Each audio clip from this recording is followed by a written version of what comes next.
Untuk informasi lebih lengkap dan berita terkait, klik link deskripsi.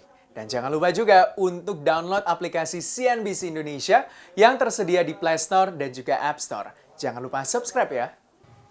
Bitcoin saat ini mungkin beberapa dari Anda sudah memarkirkan dana Anda di sana dengan alasan untuk investasi. Tapi tahukah Anda kalau harga Bitcoin diprediksi akan menggila alias naik signifikan? Kita ulas di sore hari ini. Bitcoin kian tinggi di tengah pandemi. Kita lihat sama-sama ya. Jadi investor modal asal Amerika Serikat yaitu adalah Tim Draper mengatakan bahwa prediksi Bitcoin akan mengalami kenaikan harga. Jadi dalam tweetnya Draper mengatakan kalau Bitcoin akan meningkat kurang lebih 10 kali lipat pada akhir 2022 atau awal 2023. Dan harganya diperkirakan bisa mencapai 260.000 US dollar atau setara dengan 3,6 miliar rupiah. Jadi sangat tinggi begitu ya kenaikannya. Tapi di sisi lain yang lebih gila lagi sebenarnya adalah laporan dari JP Morgan.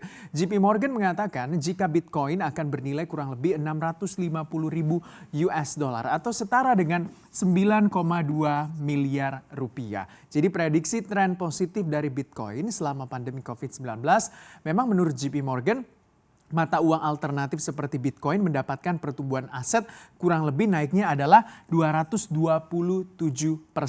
Jadi for your information Bitcoin saat ini dijual sekitar harganya adalah 27.000 US dollar. Dan ini menjadi yang paling tinggi sejak tahun 2017 lalu. Di mana tentunya di 2017 menyentuh kurang lebih harganya 20.000 US dollar. Tren positif Bitcoin juga dilaporkan oleh Co-Head of Portfolio Strategy Bernstein Research, Inigo Fraser-Janskins. Ia mengatakan kalau pandemi membuat sejumlah pemerintah dari negara-negara ini melakukan perubahan kebijakan keuangan. Perubahan ini tentunya membuat investor menjadi lebih tertarik untuk menyimpan harta mereka di Bitcoin karena adanya peningkatan ekspansi fiskal serta inflasi yang tinggi. Di Indonesia kalau kita lihat bagaimana sebenarnya legalitas dari Bitcoin sejauh ini. Nah, keberadaan mata uang virtual seperti halnya Bitcoin CS di Indonesia memang sudah mendapat lampu hijau dari Badan Pengawas Perdagangan Berjangka Komoditas atau Bapepti. Tetapi Bank Indonesia dan juga Otoritas Jasa Keuangan tetap melarang penggunaan mata uang kripto sebagai alat pembayaran di tanah air.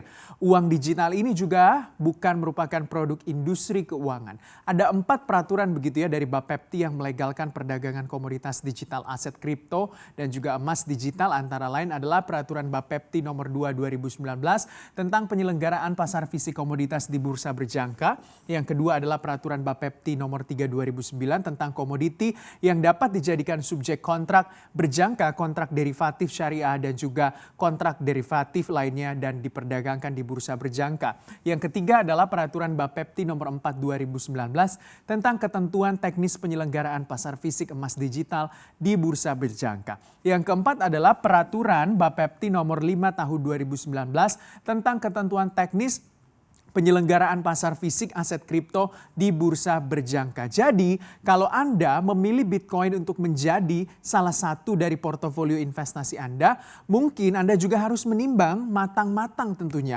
apa yang menjadi untung dan juga rugi ketika Anda memilih Bitcoin yang notabene dikabarkan akan bernilai sangat besar di 2022 dan juga 2023. Ini adalah bagaimana peluang keuntungan dan juga risiko Bitcoin memang high risk high return ya kita lihat. Kalau peluang keuntungannya adalah biaya transaksi yang murah. Jadi menurut Direktur Solid Gold Berjangka Diki Sutopo ini mengatakan kalau salah satu keuntungan transaksi Bitcoin adalah biaya transaksi lebih murah dibandingkan dengan instrumen pasar uang lainnya. Pasalnya Bitcoin berbasis mata uang digital sehingga proses transaksinya cenderung lebih praktis dan juga lebih cepat.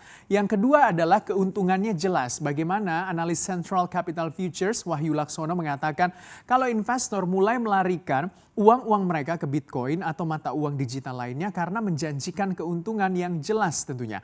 Pasalnya uang digital tidak berkaitan dengan institusi, lembaga ataupun negara. Dan yang ketiga adalah akses yang luas ke masyarakat. Jadi masyarakat dengan memanfaatkan kemajuan teknologi, banyak pihak bisa mendapatkan keuntungan dari Bitcoin. Jadi Wahyu menuturkan kalau termasuk di dalamnya adalah masyarakat yang tidak terangkul oleh bank tentunya. Nah, salah satu aspek kripto yang menarik bagi Wahyu adalah teknologi ini berpotensi menarik orang untuk tidak memiliki rekening rekening bank dari seluruh dunia ke satu sistem keuangan yang modern. Jadi masyarakat yang tidak memiliki akses kepada bank atau bankable begitu ya, bisa mendulang keuntungan dari Bitcoin melalui kecanggihan teknologi. Asal individu mau mempelajari jual beli mata uang Bitcoin atau digital tersebut. Nah, selain peluang dari Bitcoin juga memiliki sejumlah risiko tentunya yang harus Anda timbang secara matang-matang. Yang pertama adalah fluktuasinya yang sangat tinggi. Memang kalau risiko paling besar dari transaksi Bitcoin adalah fluktuasi tinggi. Jadi harganya bisa naik tajam dan juga bisa turun tajam. Jadi Business Manager Indo Success Future mengatakan kalau misalnya Bitcoin memiliki risiko fluktuasi yang lebih tinggi dibandingkan dengan instrumen pasar uang lainnya. Belum lagi kalau kita lihat tidak ada aturan suspensi atau pemberhentian perdagangan sementara layaknya di pasar saham. Kalau terjadi pergerakan yang tidak wajar begitu ya. Jadi kalau misalnya auto reject atas, auto reject bawah tidak ada di perdagangan Bitcoin. Nah, yang kedua adalah tidak memiliki legalitas dari bank sentral. Jadi perbedaan paling kelihatan dari Bitcoin dengan mata uang fiat lainnya adalah legalitas. Jadi sejumlah negara sebenarnya belum melegalkan Bitcoin sebagai alat pembayaran yang sah, termasuk Indonesia. Kita ketahui Bank Indonesia menegaskan bahwa mata uang digital termasuk Bitcoin tidak diakui sebagai alat pembayaran yang sah. Imbasnya pemerintah atau otoritas terkait tidak bisa ikut campur terhadap naik turunnya nilai Bitcoin. Jadi tidak ada campur tangan dari pemerintah atau Bank Indonesia kalau di Indonesia terkait dengan Bitcoin ini. Dan yang ketiga adalah rawan peretas atau hacker. Jadi teknologi yang ditawarkan Bitcoin memang memiliki dua sisi mata uang. Selain menawarkan kemudahan bagi penggunanya dalam bertransaksi, teknologi ini juga dikhawatirkan rawan terhadap peretas atau hacker. Nah, jika terjadi tindakan hacker, penggunanya juga tidak bisa membuat laporan kepada otoritas terkait karena Bitcoin tidak berada di bawah pengawasan bank sentral. Dan kalau Anda membeli Bitcoin di Indonesia, ada 13 pedagang Bitcoin CS begitu yang terdaftar. Anda bisa mencari daftarnya tentunya, belinya mungkin di situ ya, jadi agak lebih terpercaya begitu. Nah, ini dia bagaimana tentunya prediksi kenaikan dari harga Bitcoin. Kalau Anda salah satu yang memilih Bitcoin sebagai salah satu pilihan untuk memarkirkan dana Anda, mungkin harus tetap menimbang risiko-risiko yang ada.